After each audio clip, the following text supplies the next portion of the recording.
Okay. Trying to stay cool. But Welcome to another episode of Late Nights with Lenin, where we get to engage in revolutionary theory and revolutionary praxis. Yes. You got the joke? Yes. Yeah, I'm engaging in, what did she say? So let's just start with that clip right off the bat. Like, oh my God, that was the worst thing I've ever seen. Hello, everybody. Happy Friday. And I say happy because joy, too, can be an act of resistance. I want to talk about personal acts of reclamation because sometimes people will say, there's nothing I can do, I can't do, I feel so powerless. And there is no act too small that you can engage in. And even today, I have a personal errand. I need to redo my nails. And I've decided that I'm going to use my new manicure as almost like a personal act of reclamation for me and my story. Yeah, so that was... Yeah, so I'm also decided to use my false nails I just glued on as a personal act of reclamation. Woo! You're going top today. Oh, I'm counter-revolutionary. My nails fell off. Whatever.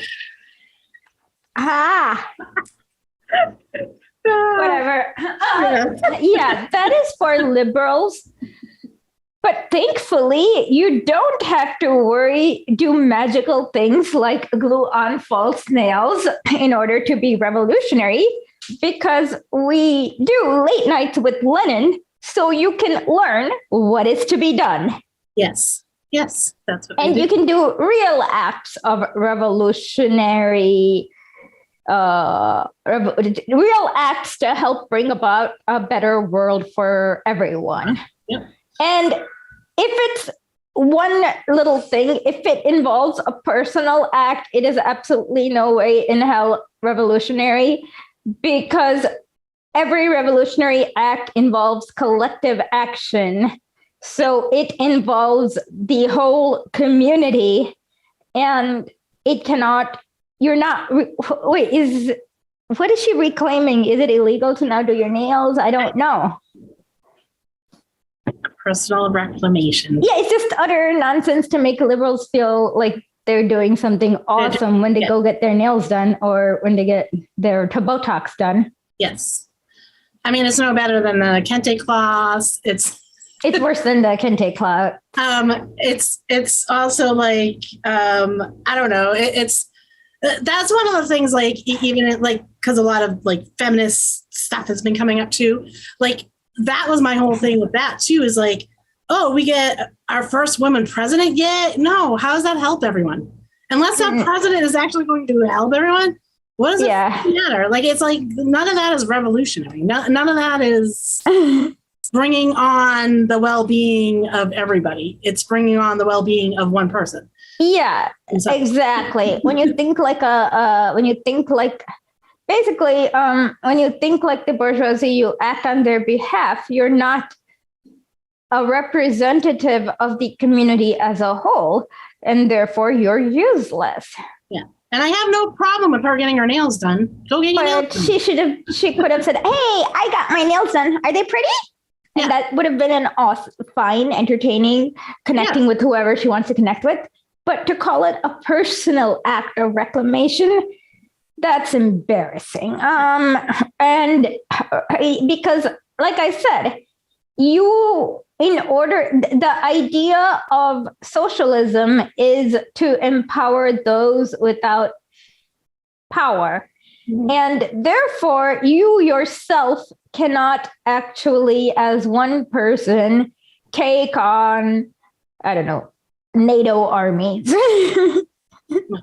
You need everyone in the world, like almost every proletariat, somebody who uses their wages to earn a living, to take on these well-trained armies, et cetera, et cetera.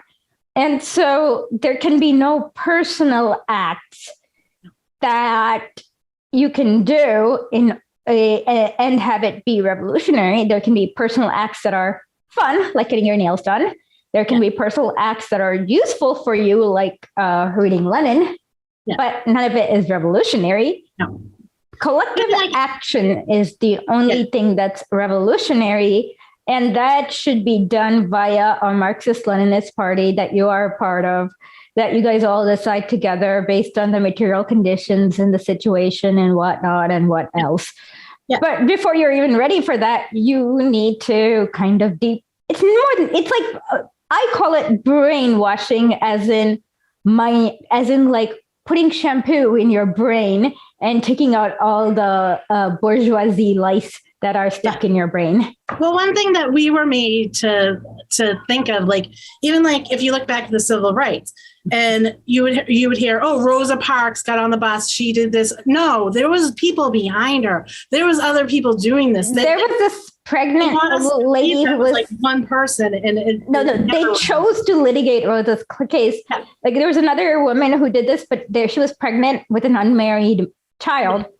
And they were like, okay, she won't make a good defendant. So the NAACP like basically picked the best publicity-wise case for that litigation. But then the bourgeoisie had to like make it like, oh, it was like one person doing this selfish, like just to make them feel good. Like if I do something, then it's no. It was mass resistance. Everyone did that.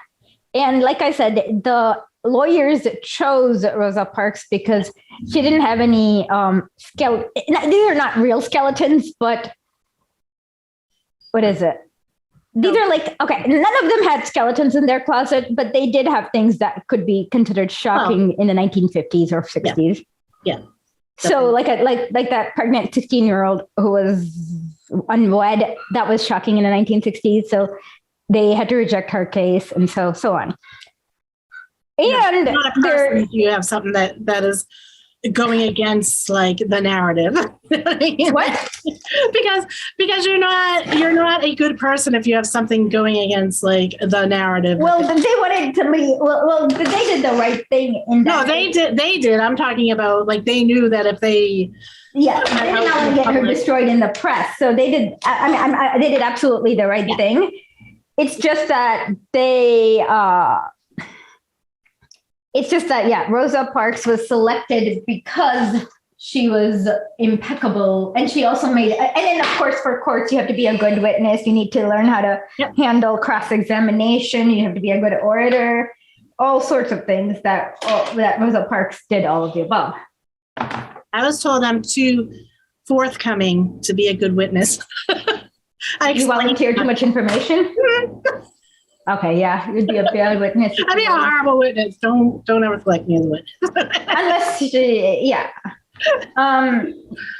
you're not supposed to volunteer too much information, but you're not supposed to come out untrustworthy by volunteering too little. There's so much. See, like Ashley's going to teach you Marxist-Leninist as she's doing her makeup. Yeah, that would have been better. She could have got her nails done and talked about how she's going to better the world for everyone. That's up to you to make a better world. Okay. Well, we have to kind of understand how capitalism starts and develops in the whole world.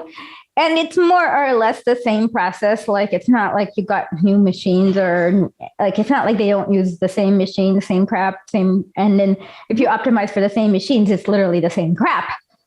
Yesterday, I saw 2 Lenin's articles, one called Oil Hunger about America hoarding oil and blockading Russian oil. And you're like, does nothing change? Yes. You said that to me and said, does nothing change? Yeah. And you're like, I guess not. No. We don't learn from history. Maybe some of us do, but the people that we need to actually learn from history do not. Exactly. So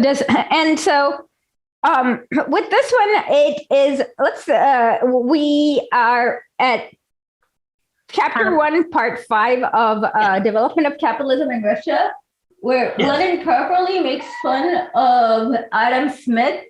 And I will explain the error of Adam Smith and every other capitalist while we're reading It's actually quite simple. So let's begin. Development of Capitalism in Russia, Part 5. Well, Chapter 1, Theoretical Mistakes of the Narodnik Economists, Part 5. The views of Adam Smith on production, circulation of the aggregate social product in capitalist society, and Marxist criticism of these views. That's quite a title. Yeah. In order to properly understand the theory of realization, we must start with Adam Smith, who laid the foundation of the erroneous theory on this subject that held undivided political sway in the political economy until Marx.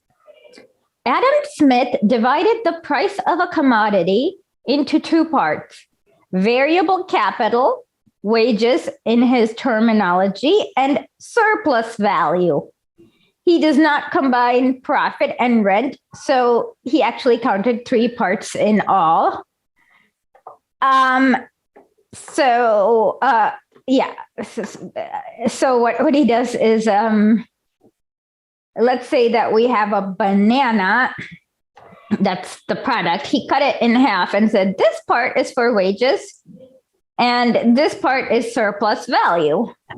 And he doesn't, and that is erroneous because that gives the impression that people who have wages can one day go over into the surplus value part and start rent seeking, and they can't. Yeah. Okay. Similarly, he divided the sum total of commodities into annual social product into the same parts and allocated them directly to the revenue of the two classes of society, the workmen and the capitalists. Hold on, I'm going to write this down because this is making little sense to me. Found a pen. Found some paper. Okay. So what he did is so let's pretend that this is the sum total of all commodities in society, right? That circle. Mm-hmm. And he divided it. Oh, okay. I see what he did. Okay. So this is, okay.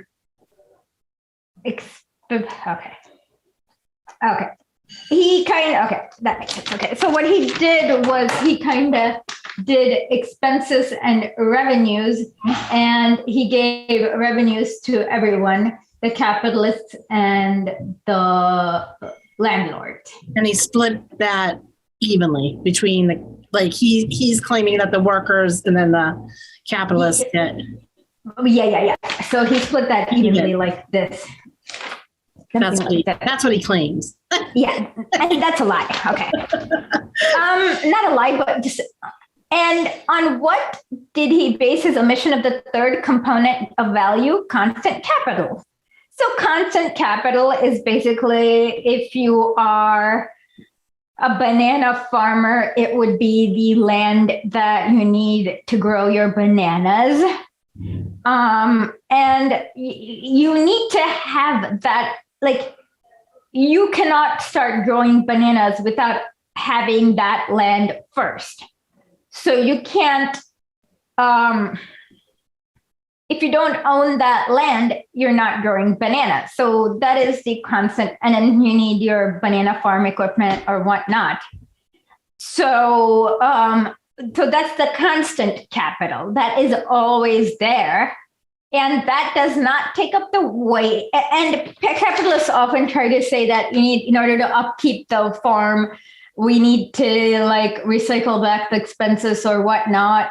But that is not true, because without having that beginning, for bananas, it's a banana farm.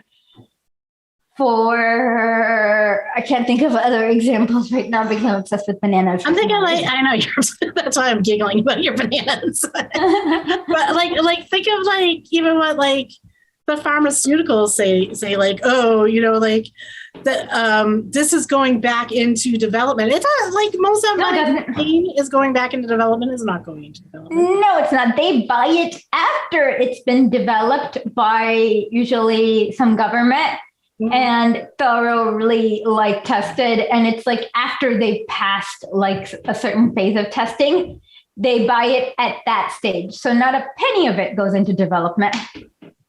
No, and they honestly, and for the amount of money, they don't. There's no way that's going into.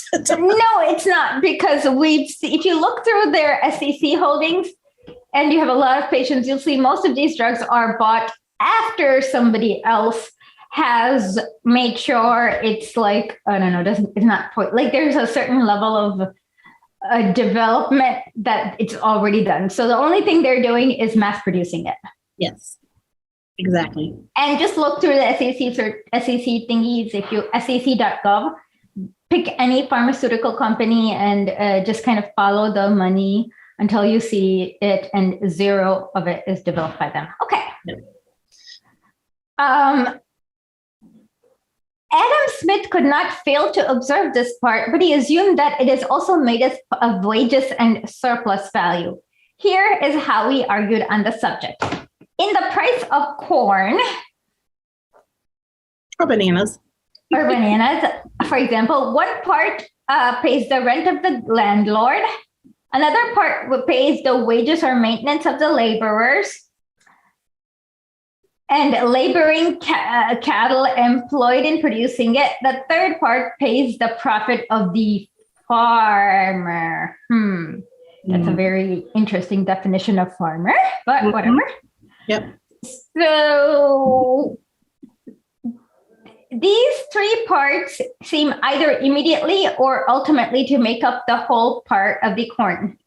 A fourth part, it may perhaps be thought, is necessary for replacing the stock of the farmer, for consuming the wear and tear of his laboring cattle and other instruments of husbandry.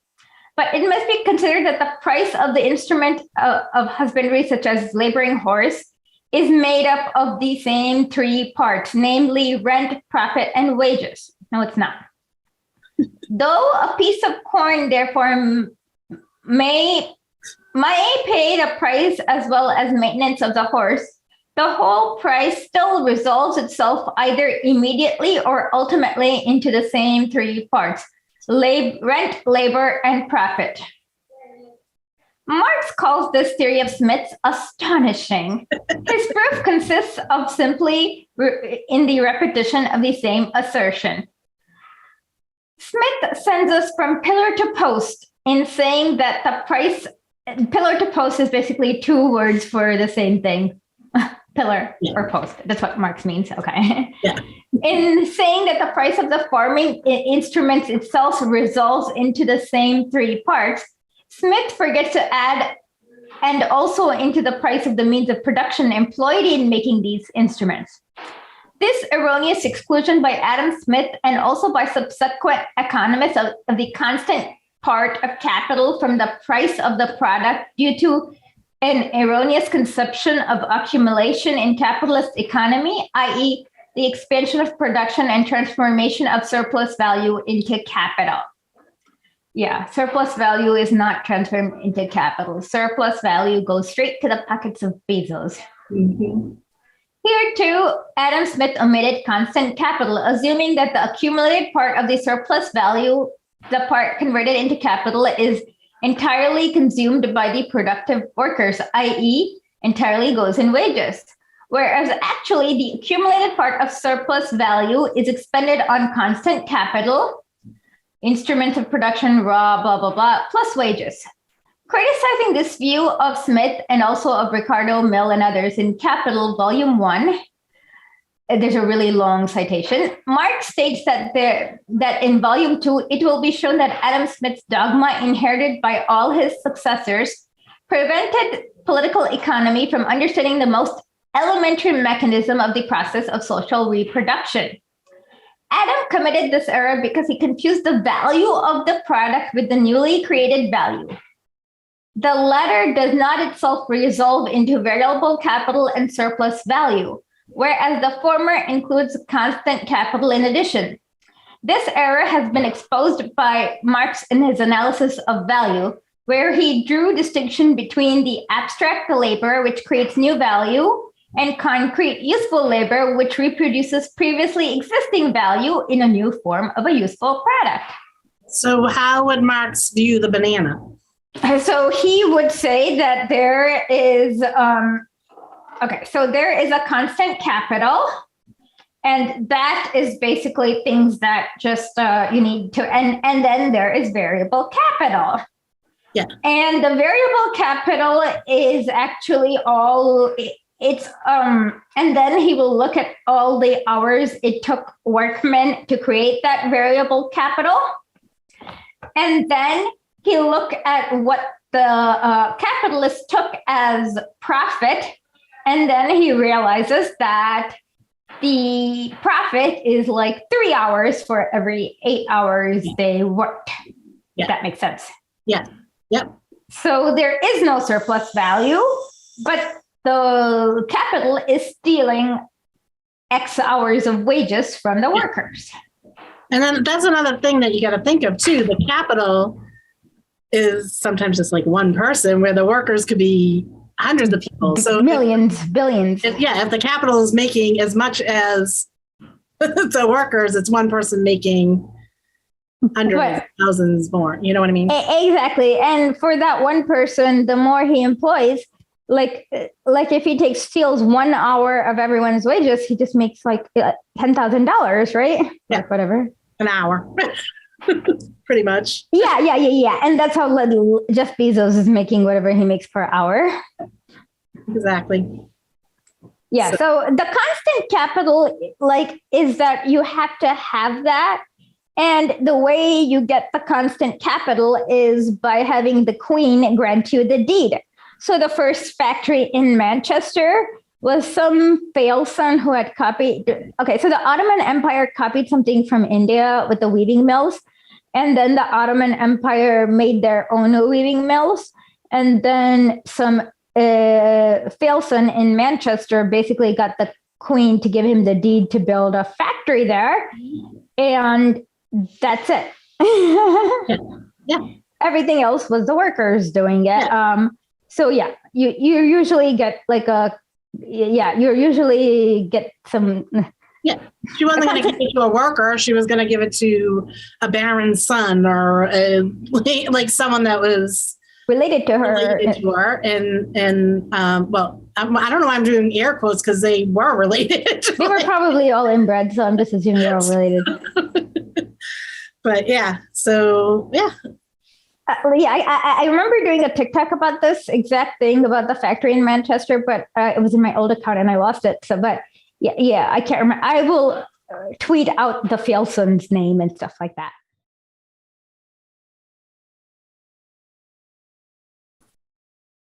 Well, imperialism is basically taking people's shit, and it can be really simple or it can be more complicated, and you can sort of you can run into problems if you're as the imperial power, they have trouble sustaining imperialism. It becomes expensive to have occupying troops in other countries, and it's you have to find ways to defray the cost so that you don't bankrupt your empire trying to get whatever you're trying to get, commodities wise from the colonies that you're maintaining. So, you might do that by extracting raw materials, or by doing slave labor. You might do it through taxation. Basically, you would defray the cost of the occupation on the backs of the people who are being occupied. One of the interesting things that goes along with imperialism and capitalism is commodities trade, and the development of capitalistic commodities trade is also the development and growth, certainly, of the heroin traffic, which was it wasn't like a commodities crop. It was just like some people, like some island peoples. I want to say like. When about did the heroin, like when did like that in the start? 1500s, like that's what I was talking about. Like it used to be traded amongst just like island like peoples just amongst themselves, and then like the Dutch found it, and they systematized it, and they started like plantation systems, and they started selling it everywhere and like getting people addicted to it. And then a lot of these like imperial states would just formally pay for their occupations by starting an imperial heroin monopoly, like a royal French heroin monopoly or a royal English heroin monopoly or whatever. And they would, they'd have like a den, and then people would pay their wages to get into the den to be able to use the opium. And, they would track it, and then the revenues would go to the state, and that way they would avoid having to pay people. Because if you pay people wages to do like work or to like grow crops or whatever, and they give them back to you for, this drug that you're using to like offset the cost and to control the society through addiction, then, they will, their wages will just disappear. And that's like what mainly happened it happened in India, it happened in China, it happened among like, Chinese in Indonesia. It happened in a lot of different places. But like one of the interesting things, like if you ever heard the phrase like the century of humiliation, like a lot of it was to do with this. Like the way that Hong Kong actually was became not a part of China and became part of England had to do with actually the opium trade, because the English were dealing with a trade deficit. So they were selling a lot of opium to the Chinese, and the Chinese were like really pissed off because, so many of their population were addicted to opium, and the English were like wildly profiteering off it. A lot of other people were too. That they tried to like make it illegal to sell opium there, and they like went and destroyed a bunch of cargo of it. And then the English got really mad, and then basically started a war against China that China was losing really badly with its opium addicted army. And they ended up having to sue for peace, which is what China did, which is when they gave the concession of being in charge of Hong Kong over to the British. And that was to get them to stop invading the country, but they still had to let them sell opium. That was another one of the conditions of the war, like of that suit for peace or whatever. It's probably like fancy diplomatic words. So you're saying the British, that when they actually stopped war, that was actually part of the concession that they could sell opium in Hong Kong. Well, in China. Oh, in China. They got to keep Hong Kong as a territorial possession, as a colony. So like eventually the Chinese moved to supplying their own opium within the country, but like around, I don't know, like the early 20th century, like I think the rate of addiction peaked at 27% for like officially registered Chinese men who were using opium through the, I think, yeah, it's probably another like Somali state opium program. And, it was, surprise, surprise, it was finally the communists that got rid of the opium trade. And the KMT government is actually like heinously dirty involved with it. Like, Tylee and the Green Gang. If you want to look that stuff up on the internet, it's really greasy. And then, so the communists finally wipe out the opium addiction, and I don't know. There's another dimension of it too that also comes out after World War II, which is like the use of it as a funding mechanism for paramilitary organizations. Like I was saying before, they used to just have like formal imperial monopolies on heroin, like in French Indochina, which was what colonially was what is now Laos, Vietnam, and Cambodia, I think. There was this big hoopla, around the drug use around in the 1920s. It was like a really Christian, moral thing. So that like the official government monopoly was wiped out, the French one, like of this all like big uproar amongst like Europeans. over the moral panic about drugs. I mean, it was a really bad problem. So it's like it's good that it happened, but the French secret intelligence, because the colony was like becoming more untenable, you know, with the decline of the French Empire, like around the end of World War II, they ended up just having the Secret Service run illicit, but still very much like state-run opium trafficking program. So then, you know, who gets the idea from that to start using it in the American operations? It's Americans who worked with the French and their colonial government in the fight in the Vietnam War. And then the United States starts employing like the people who live in the right climate in the regions that are like, you know, in between Vietnam and Cambodia and Laos, like little mountainous areas, like the Lao, like the Hmong. They end up using them as like paramilitary rangers, and they end up, you know, providing logistical support and helicopters and shit to people who were running like heroin trafficking rings on the back of donkeys in the mountains. They were just like, nope, we'll just like give you supplies and here's a helicopter, so you can just take your shit right to the big cities and other countries, or, you know, to main like trading routes. And yeah, so that's they ended up having a relationship with these groups and using them to fight like at the secret war in Laos. And that's also how that heroin traffic was how like US soldiers in Vietnam became addicted to heroin, because like these intelligence operations, they would target like dealers who would then in turn target like US troop barracks and shit. So it was the CIA using illegal drug funding to fight a war in Laos that led the GIs in Vietnam to get addicted to heroin, because they couldn't just fund the war in Laos.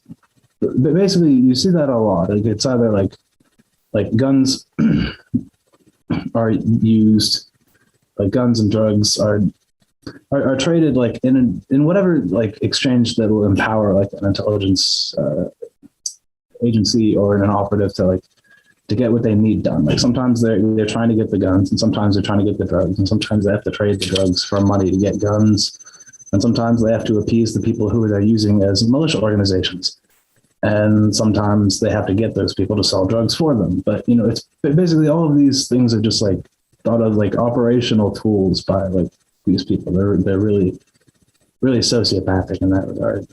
Yeah, it's kind of like what we talk about, how they have to like de-intellectualize a place. They have to they have to like take away, strip the land of stuff and everything like that. So like one of the commodities is the people. So I mean, in the industrial world, you need the workers and stuff, but they don't particularly care about the individual worker. They just need enough. So they don't care if a few, 20% of our soldiers get addicted, or, 20% of our workforce gets addicted. They don't care. And if you're the English trying to occupy or colonize China, it's great if like a quarter of their army is addicted to heroin and the rest of them are really pissed off about it and have low morale because they're not good soldiers.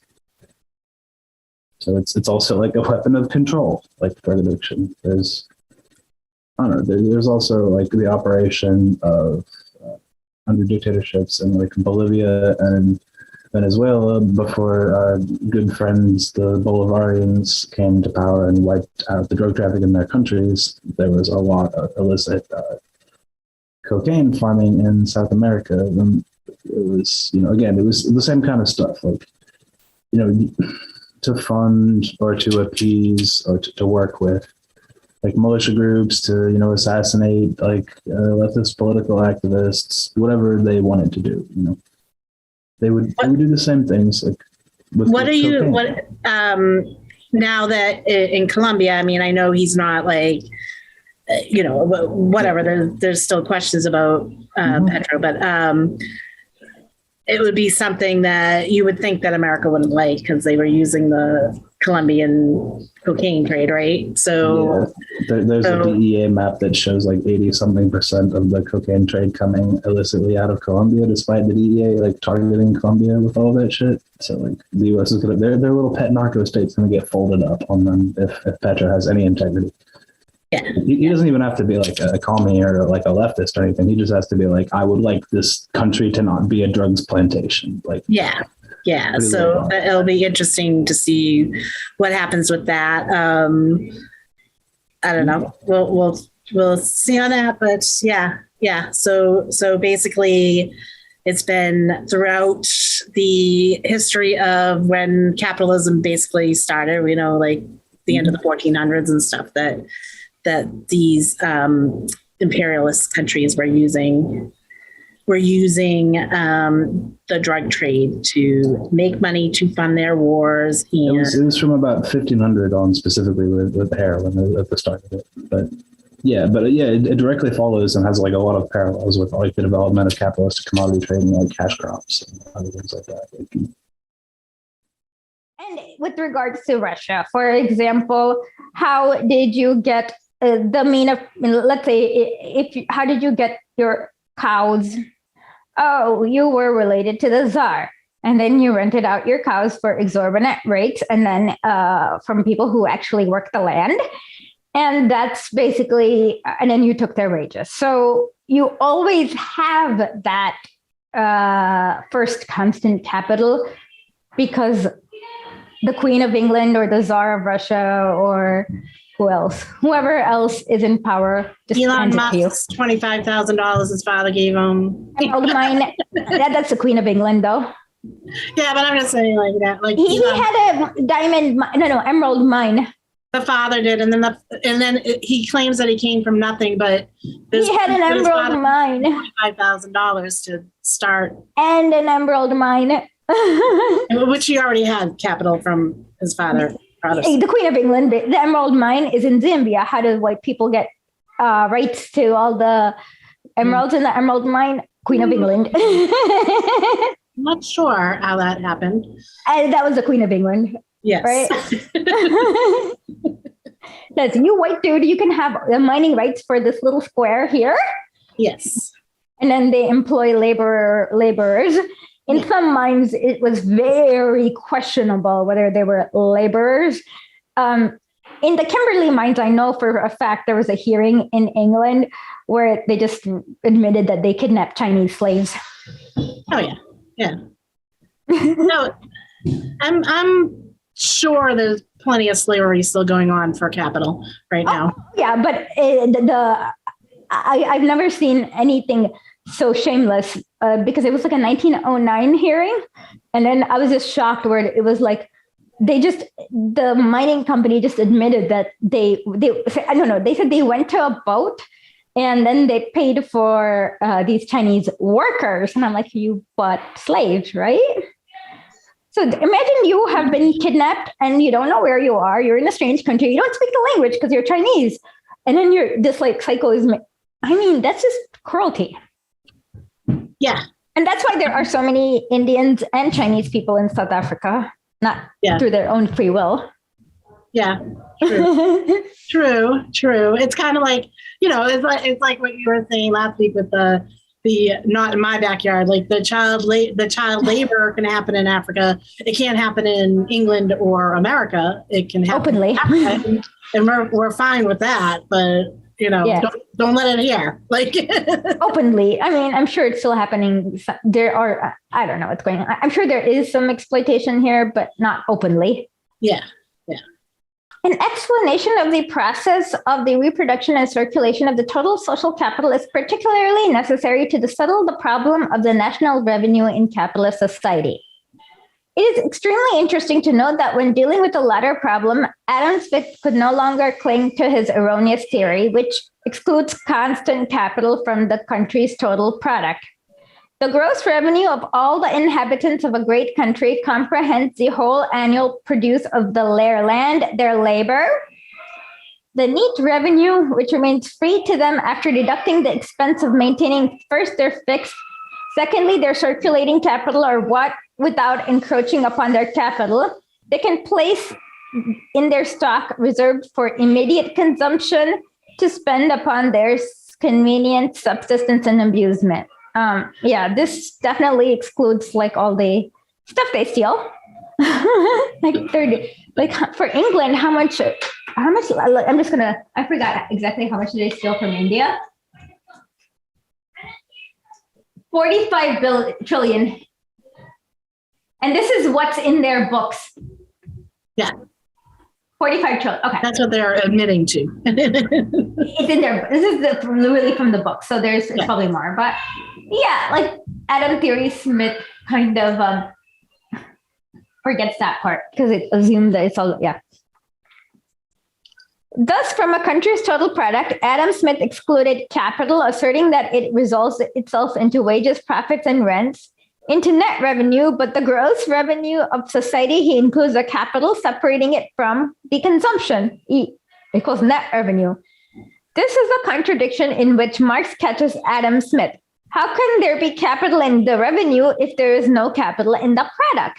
Mm-hmm. Thus, without noticing it himself, Adam Smith here recognizes the three component parts, the total value in the total value of a product.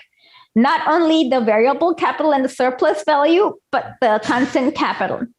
Further on, Adam Smith comes up against another very important difference, one of enormous significance in the theory of realization. The whole expense of maintaining the fixed capital, he says, must evidently be excluded from the neat revenue of the society. Materials necessary for supporting their useful machine, instruments of trade, and their profitable buildings, and nor the produce of labor necessary for fashioning these materials into proper form can ever make any part of it. The price of labor may indeed take a part of it, but as a workman so employed may place the whole value of their wages in their stock, reserved for immediate consumption. But other kinds of labor, both the price of labor and the produce of labor goes into the stock, and the price to that of the workman the produce to that of other people, Adam Smith, Ibid. Here we find a gleam of recognition of the need to distinguish two kinds of labor, one that produces the article of consumption, which may enter into neat revenue, and another which produces useful machines and instruments of trade, articles that can never be used for personal consumption. From this, it is only one step to the admission that an explanation of realization absolutely requires two forms of consumption to be distinguished: personable and productive. Productive is things that you put back into production. Yeah. It was the rectification of these two mistakes made by Smith, omission of constant capital from the value of product and confusing of personal with productive consumption, that enabled Marx to build up his brilliant theory of realization of the social product in capitalist society. As for the other economists, those between Adam Smith and Marx, they all repeated Adam Smith's error, and for that reason, they did not advance one step. Of the confusion that consequently reigns in this theory of revenue, we shall speak later. The controversy as to the possibility of a general overproduction of commodities that was waged by Ricardo, Say, Mill, and others, and on the other hand, by Malthus, Sismondi, Chalmers, Kirchmann, and others, on the other hand, both sides adhered to Smith's erroneous theory, and as consequently, as Mr. S. Bulgakov justly remarks, in the view of these false premises, it is the wrong formulation of the problem itself in these controversy could only lead to the empty and scholastic word spinning. This is actually right. Yeah, and I just want to point out one thing that's not really related to this, but the fact that like he's saying that everyone just went off of what Adam Smith said. No one actually went and looked at where Adam Smith, like what he was saying to try to prove it. They just took his word, and that is part of it too. Like you can't. I mean, say like, oh, this person said this, so we're just going to build off of that. Like you really should kind of look into it yourself. Okay, so Adam Smith And all the liberals, there was a period of transition in England where people were going from guild making, like as in like craftsmen, to capitalist production. And Adam Smith, John Locke, everyone around that era, their theory is very useful for guild makers who want to become the bourgeoisie. It justifies that. Yeah. So if you are a guild maker or of that era, because it's so justifying, there's no incentive for you to be like, Change it. let me check, because they didn't want equality per se. They wanted equality up to a point where the bourgeoisie is elevated up to the level of, I guess, yeah. And I guess if they point out that point, then everyone's going to realize they never really cared about equality. So they're gonna try to hide that. But I guess in general, it's just important, even if, if Ash is telling you one thing, look it up, just, get the information for yourself, you might as well, and just know what you're coming from and talking about. Yeah. So a lot of the people in the liberal era, like I said, it's literally justifying the existence of the bourgeoisie, like who went from guild makers or craft makers or whatever. But of course, majority of the craft makers ended up being proletariized,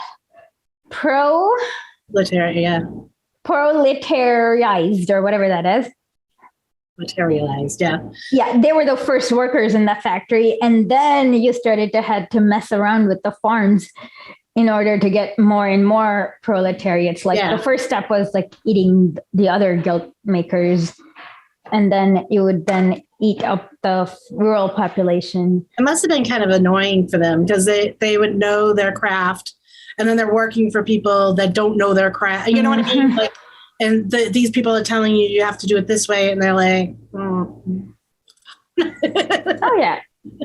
And then the third phase is, of course, you have to go to India. Yes, you just grab poor people that.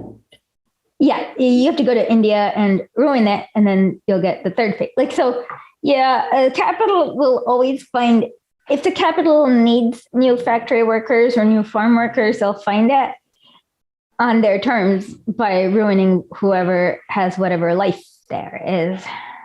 Yeah, well, that isn't there like something going on now too, is like they're trying to not raise wages, but keep wages low. Where? In America. Like there was a news thing that for they the were past 10 that years? they want to keep them low because they don't want to raise them because they can get the workers, and they don't care if the workers are shitty. They don't care if you get the wrong burger at McDonald's because they're not paying the person the right. Yeah. Like, the person doesn't care, you know what I mean? No one like cares. They don't care because they still make their money. So what? Well, the thing is that for now you still have the dollar hegemony, so you can never have the Indonesia situation. In Indonesia, there was an inflation, and boom, overnight. I think I have that video somewhere. I'll send it to you. About how they just lost 25%. People became 25% poorer overnight. It's going to happen here too when the dollar hegemony goes away very soon, sooner or not later. But yeah, you're right. They're not raising the wages. No matter what. And they won't until like they have more or less a literal gun to their head, like last time. No, I don't think they're ever going to get that. I honestly, not in the system we're in. They may. I don't think the system we're in is going to ever give us anything. Oh, of course, the system we're in will not give us anything. We need to work on developing a better system where it will. One thing I noticed, this was in Kazakhstan, whenever people complain about Chinese factories versus US factories. So the workers went on strike, like in the US factory, it was about 10 years ago. And basically they got these like death squads to kill 11 workers. The Chinese factories came in, the workers went on strike, and then their wages increased by 40%. Yeah. And that's why America doesn't like China's Imperial Africa. That's when China, when the US cries about China's African imperialism, it usually means that we can't compete in the marketplace of ideas because they're raising wages and we are profits. Yep. You'll always find a pretense. Like whenever the US complains about something, you can always find the real reason if you just like dig just a little bit. Yeah. Yeah. And the question, this is another thing, but like you were talking too about like the imperial, like how do you explain to someone how what China or Russia does is not imperialism compared to looking at Western Europe and America? How many hands do people in Congo have right now? Yeah. Well, I mean, I think it's the difference of... No, seriously, that's all. I'm going to say, I did this when the serfs, when they accused China of like Chinese imperialism in Congo, and I'm like, literally, how many hands do people in Congo have? Do they have 2 hands? Because they did not, when Belgium was around, they'd get their hands cut off for not bringing enough rubber. They even had like the original idea was that you had to, in order to make sure you didn't waste a bullet, you had to bring a hand for each bullet. And so instead they just cut off their hands and brought back these like disgusting, these people's hands to show that these are how many people I killed. So whenever you complain, all I have to ask is, do most people have both hands? And if they do, that is, I mean, that's an oversimplification of the economy and stuff, but that's visible. I mean, I can go talk about who's processing the raw materials, who is selling it to where, what, when. Like I said, at the most basic level, it's, I'm going to say, hands. Yeah. Yeah. Well, I showed you, not with Russia, but I showed you what China does with DR Congo. I sent you the exports of DR Congo. Let me re-up it. Yeah. So from 2012, there was Belgium when the West was there, and now when China's there. And what you notice is that DR Congo is making more money selling less raw cobalt, copper, or whatever it is. It's the yellow one. So exporter of cobalt ore, 2012, only 24% of pure cobalt. Yep. 2020, they were exporting 46% of pure cobalt. Yes. And so when China went in there, they like put in factories that allow them to export, turn the ore into actual cobalt, and then they get like 50 times the price for it. Yeah. And so that's the difference. What I was saying, like China goes into a place and actually helps them, where America goes into a place and claims they're helping them, and no, they let them blow up. They'll say, "Oh, you go make a school. Oh, that blew up here. Here's some more money to make a school. Oh, that one blew up. Here's some more money to make a school." Like, well, that's because who's building the school? Some warlord that the U.S. gave money to. Yeah. Actually, my favorite is the CFR. Let me find you this most ridiculous quotes ever. This is from a year ago, but this is still funny, where they admit it's not imperialism. Okay, so the BRI is adaptive and responsive to demand. It expanded into Latin America, not primarily at the behest of Chinese officials, but rather because of lobbying by Latin American political elites. That means that they came because people asked them to. Yes, exactly. No one asked America to come. Like literally, no one ever asked America to come. Literally, no one asked them. And even like in Russia, like Donbass and Lucas asked Russia to come. They've been for like the past 8 years. Okay. Let's see. Oh. If U.S. allies were to turn to BRI to build critical infrastructure such as power grids, ports, or it could complicate U.S. contingency planning and make it more difficult to come to the defense of its allies, i.e., basically, why does the U.S. need to come to the defense of its allies? Because they're unpopular and they suck. Yeah. So the first one is the ask to come versus being forced via whatever. No one. The second is, of course, them actually doing what they were promised and delivering. Yeah. And the third is, when I look, like I said, the Mombasa Nairobi Railroad is something that the British had 100 years not to build. They didn't. Now they did. Now they're crying. All of the G7 has had hundreds and if not 200, 500 years to do all this in Africa. Yeah. And they have not. So when they cry now about offering an alternative, it's actually China offering an alternative to the imperialism. Yeah. Yeah. And with Russia, it's just like, we've seen the CIA clip. A lot of it, I just think it's just imaginary.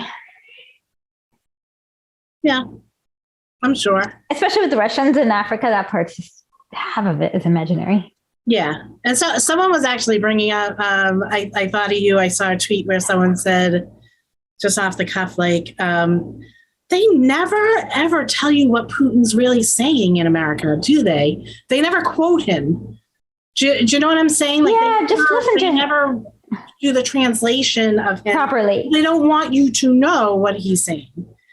Exactly. They never quote him properly. If they do, they never translate him properly. Or they take it out of context. Or they take it out of context, mistranslation, all of the above. And then they always claim it's mysterious when the funniest thing is with the Macron thing. They claim that Putin said something, but what Putin actually said was worse than what Macron claimed he did. Yeah. But the thing was that transcript was wide open for anyone to read in February. So it's like, why are they pretending it's news now? And that's why you say to learn a language. Well, if you're in the Imperial Corps, learn the language of your enemies. Exactly. Always. I say Persian. Not your enemies, but your government. Persian, Chinese, Korean, Russian. Those are I'd say the top four. Yeah. Anyways, I may have COVID. So this was going to be a short show because I'm not I tested inconclusive, but I'm feeling really tired, so I need a nap. So we're gonna have I did want to have a show, but I wanted to have a short show because this is all the energy I have right now, having tested inconclusive to COVID. I don't know what that means. Yeah. So instead of doing all these parts, we'll do the last three, and we can probably get into chapter 2 then. That's a lot of graphics for next week. Yeah. So I just read part 5 today, and that's. Yeah. I didn't expect to be this tired. You were going to be. Yeah. And I don't know how I could have possibly gotten COVID, but I was vaxxed. I don't want to get it. None of this makes sense. I know. But is this the Omicron? I don't know. I don't know anything about the vaccine. It's just very confusing to me. Yeah. No, I mean, at least hopefully it just runs through like a flu and then whatever. But hopefully I'll be back in a week with my old energy. Yeah, my sister's a nurse, and she tested positive last week, and 6 days later she was back at work with a sore throat still, but they don't want her to test again. So why not? Because they don't want her to take more time off. If she felt good enough to come into work, they wanted her in work. But can she be carrying it to others? Oh, probably. Oh Lord. Okay. That's what they're doing with the nurses and the doctors. How much longer does this epidemic last? I think it's an endemic. What does that mean? It means that it's going to go on. Like we're never going to get rid of it. Yeah, we're not. It's kind of like the flu. We're never going to get fully rid of the flu. So I don't know if we're ever going to get rid of this. Yeah, it's nuts. I don't know how we live like this. I don't know. I feel like they took off the safety procedures too early, maybe. It's still like quarantine. Yeah, no, I think it's kind of weird the way they did it. Even when they did the safety procedures, it was always like a little too little, a little too late. You know what I mean? Like, I feel like they didn't do them at the right times. Like, you had doctors and nurses saying, okay, now's the time to do it. Like, I remember seeing a tweet just like 3 weeks ago. Okay, it's on the rise again. Now's the time to like put out, like, people should wear masks. Then no one's talking about it. So I don't know. Okay, so it was on the rise, and that's probably why I got it. Yeah, they said there was a rise. I think that was in the beginning of June. I saw that. Oh, okay. This makes perfect sense. Okay, and sorry for the short show, but we will be back next week. So, smrti fascismu, slobodu narodu. Bye. Bye.